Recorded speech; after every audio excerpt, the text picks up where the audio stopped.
చూస్తున్నారు, వెళ్ళిపోతున్నారు.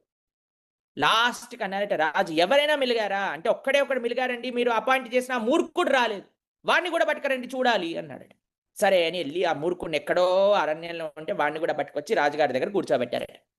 ఈ మూర్ఖుడు కదండీ! ఏమన్నాడో తెలుసా రాజుగారిని? "అయ్యా రాజా, ఎక్కడికెళ్తున్నావు నువ్వు?" అనంటే, "చాలా దూరం వెళ్తున్నా" అన్నాడట. "అయ్యో! చాలా దూరం వెళ్తున్నావా? మరి ఎవరిని తీసుకెళ్తున్నావు?" "ఒరేయ్ మూర్ఖుడా, ఎవ్వరిని తీసుకెళ్ళలేనురా, చాలా దూరం వెళ్తున్నా నేను" అనన్నాడట.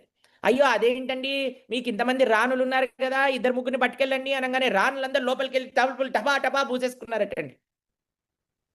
అప్పుడు ఈ మూర్ఖుడు అన్నాడట, "అయ్యో! రాణులు రావట్లేదు. కనీసం ఇంతమంది సైన్యం ఉన్నారు గదా!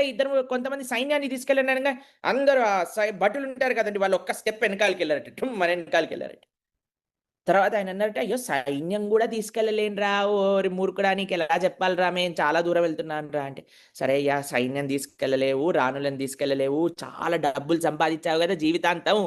కొన్ని నాణాలైనా పెట్టుకో, దారి ఖర్చులకైనా పనికొస్తది" అన్నాడట. "ఒరేయ్ మూర్ఖుడా!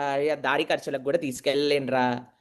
ఒక పని చెయి, నువ్వు గూడా ముసలోడివైపోయావు. నువ్వు గూడా రిటైర్మెంట్ తీసుకో. నీకంటే ఒక పెద్ద మూర్ఖుడిని ఎతికి వాడి చేతిలో కర్ర పెట్టేసి నువ్వు రిటైర్మెంట్ తీసుకో" అనంగానే, ఈ మూర్ఖుడు ఒక్క నిమిషం గూడా ఆలోచించకుండా ఆ కర్ర తీసి రాజుగారి చేతిలో పెట్టారటండి.